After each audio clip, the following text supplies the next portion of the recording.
Vamos a abrir nuestra Biblia en Efesios 5:18. Efesios 5:18, y leemos la palabra de Dios en el nombre del Padre, del Hijo y con la guianza de su Santo Espíritu. La palabra dice: no os embriaguéis con vino, en lo cual hay disolución. Antes bien sed llenos del Espíritu. El título para este mensaje: una iglesia cuidada por el Espíritu Santo. Esa es la serie, pero el título es la llenura del Espíritu Santo. Amada iglesia, todo creyente recibe el Espíritu Santo cuando entrega su vida a Jesucristo. Sin embargo, la Biblia también nos manda a vivir constantemente llenos de Él. Por eso la llenura del Espíritu Santo no es solamente llorar, temblar o experimentar una emoción durante el servicio, durante el culto. Es permitir que Dios gobierne nuestros pensamientos, nuestras palabras, nuestras decisiones y acciones. Pablo establece un contraste. Así como el vino puede controlar la conducta de una persona, el creyente debe permitir que el Espíritu Santo dirija completamente tu vida. No se trata de cuánto tenemos del Espíritu Santo, sino de cuánto de nuestra vida le hemos entregado. Por eso, como primer punto de 20, la llenura del Espíritu Santo es una necesidad continua.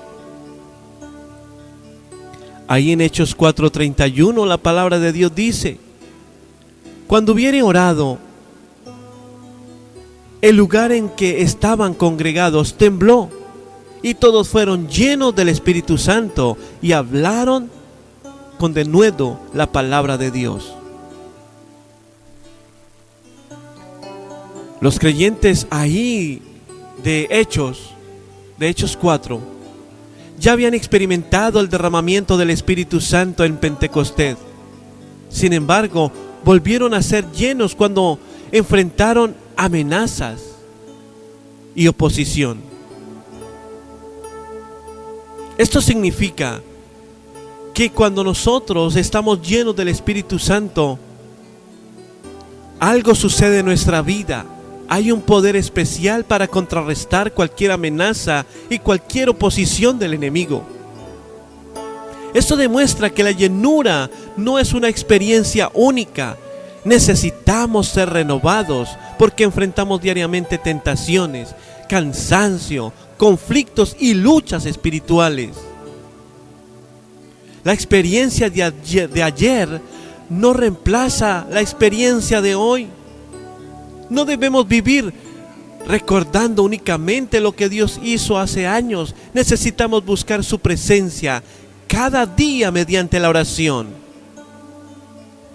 Pero no solamente la oración, también debemos, por medio de la palabra, la adoración y la obediencia. Porque es que antes de servir, predicar o enfrentar una dificultad, debemos pedir al Espíritu Santo que nos llene y que dirija nuestra vida. Ahí en Efesios 5:18, la expresión sed llenos comunica una acción continua. Podría entenderse como: siga siendo llenos del Espíritu. Pablo no presenta la llenura como una opción para algunos. No lo hace para creyentes especiales, sino como un mandato para toda la iglesia. Estar lleno del Espíritu Santo significa vivir bajo su influencia y gobierno. Éfeso era una ciudad marcada por la idolatría, la inmoralidad y las prácticas mágicas. Los creyentes necesitaban una influencia superior que les permitiera vivir de manera diferente a la cultura que los rodeaba. Pablo les enseñó que no debían dejarse controlar por estos excesos, por aquel ambiente, sino por el Espíritu Santo. Podemos estar rodeados de una cultura oscura sin permitir que esta oscuridad controle nuestro corazón, y cuando el Espíritu Santo llena, nos da fuerzas para vivir en santidad, aun cuando todo camina en dirección contraria. Debemos saber que la llenura de ayer produjo testimonio de ayer para enfrentar batallas de hoy. Pero también lo necesitamos hoy. Necesitamos una llenura fresca de su Santo Espíritu. Y como segundo punto, la llenura del Espíritu Santo produce transformación.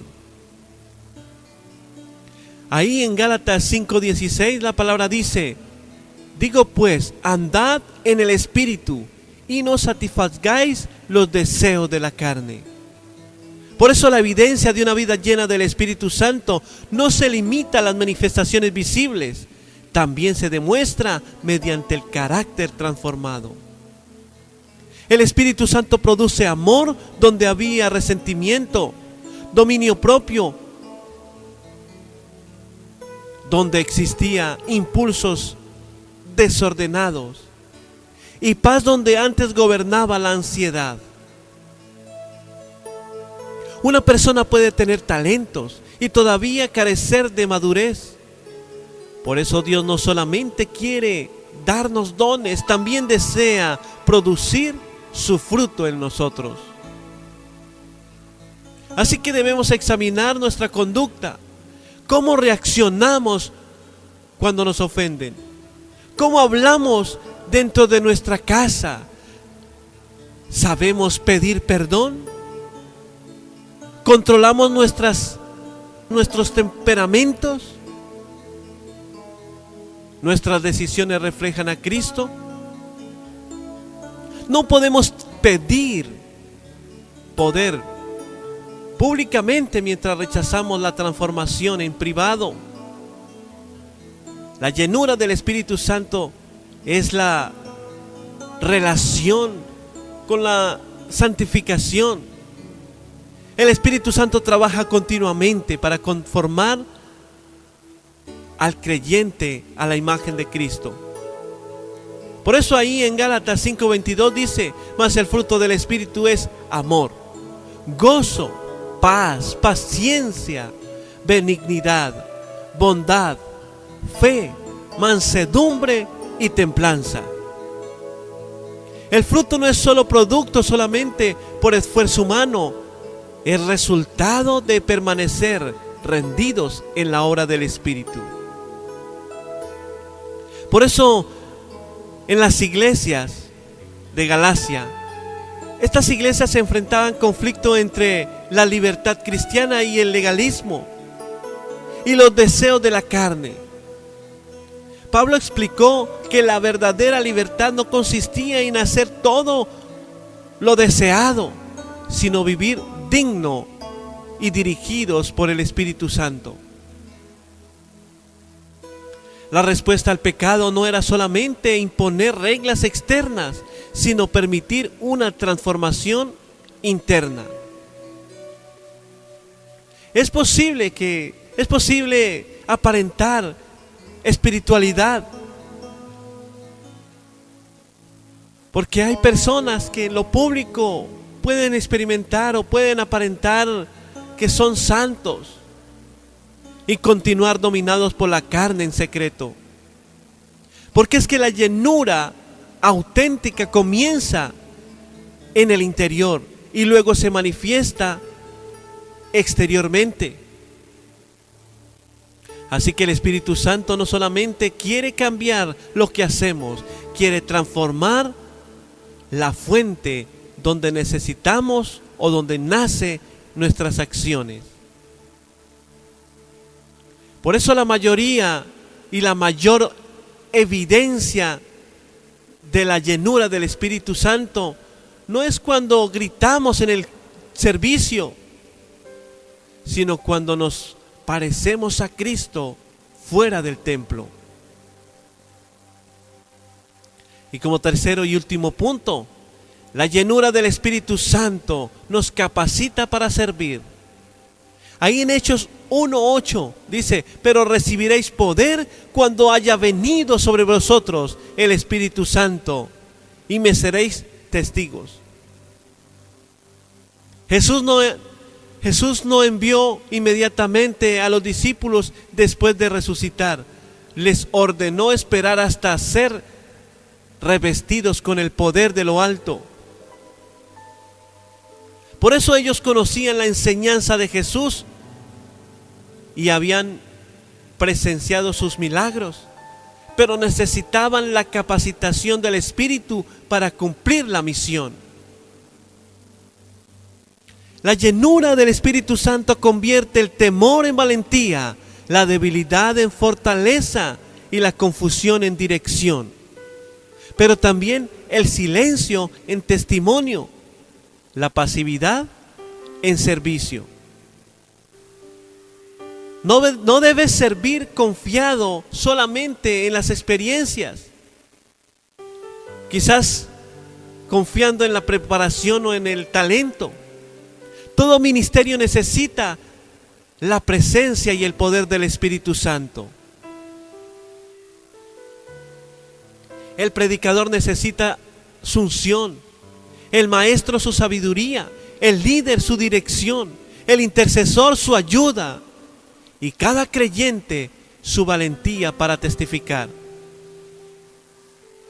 Por eso, antes de realizar la obra de Dios, debemos buscar al Dios de la obra. La palabra griega traducida como poder, y ya lo habíamos dicho en un mensaje anterior, ahí en Hechos 1:8, significa dinamis, que comunica capacidad y poder eficaz. Este poder no fue entregado para promover la grandeza del ser humano, sino para anunciar a Jesucristo y edificar su iglesia. Por eso el Espíritu Santo no glorifica al ministro, glorifica a Cristo mediante él mismo. Los primeros discípulos debían predicar dentro de un ambiente hostil. Las autoridades habían crucificado a Jesús y podían perseguir también a sus seguidores. Humanamente eran personas comunes y sin influencia política, pero después de ser llenos del Espíritu Santo, anunciaron el Evangelio con valentía y llevaron el mensaje más allá de Jerusalén. Por eso usted y yo conocemos del Evangelio. Dios no siempre escoge a los más capacitados, capacita a quienes se rinden completamente a Él.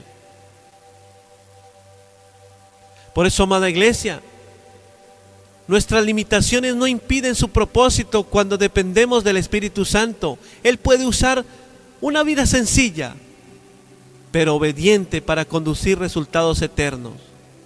Porque es que el Espíritu Santo no nos llena para convertirnos en una exhibición espiritual, sino para hacernos instrumentos útiles en las manos de Dios. La llenura del Espíritu Santo no es un lujo para creyentes o para creyentes especiales. Es una necesidad para toda persona que desea vivir en santidad y cumplir el propósito de Dios. Así que necesitamos ser llenos continuamente, porque nuestras fuerzas se agotan, nuestras pruebas llegan y la misión continúa. Una persona llena del Espíritu Santo busca diariamente la presencia de Dios, permite que su carácter sea transformado, camina en obediencia, sirve con poder y humildad. Y sobre todo glorifica a Cristo, siempre le da la gloria a Dios. Por eso hoy debemos preguntarnos, ¿Qué área de nuestra vida todavía no está bajo el gobierno del Espíritu Santo? Dios no quiere solamente una parte de nosotros, desea nuestros pensamientos, emociones, palabras, decisiones, relaciones y planes. Pidamos con sinceridad: Espíritu Santo, llena nuevamente mi vida, vacíame del orgullo, del temor y de todo aquello que te desagrada. Gobierna mi corazón, transforma mi carácter y usa para glorificar a Jesús. No se trata de recibir una emoción nueva, sino de entregar nuevamente el control de nuestras vidas. Cuando Dios toca nuestra puerta, debemos entregar toda nuestra casa a Él. No solamente que entre a la sala, sino que tenga la llave de cada habitación, para que podamos entregar todo nuestro ser delante de nuestro Rey y Salvador. Padre, en esta hora te damos muchas gracias por tu palabra. Gracias porque tú nos enseñas que debemos entregar el primer lugar al Espíritu Santo para que Él obre en nuestra vida y que seamos transformados para poder glorificar a Cristo. Toma nuestro corazón, toma nuestra alma, nuestro cuerpo, nuestro espíritu y contrólalo conforme tu voluntad. Haz de nosotros aquellos instrumentos para tu gloria y para tu honra. Hoy entregamos todo nuestro ser delante de ti, porque es que yo creo firmemente que con Cristo vamos a la fija. En el nombre de Cristo Jesús, amén y amén. Gloria a Dios.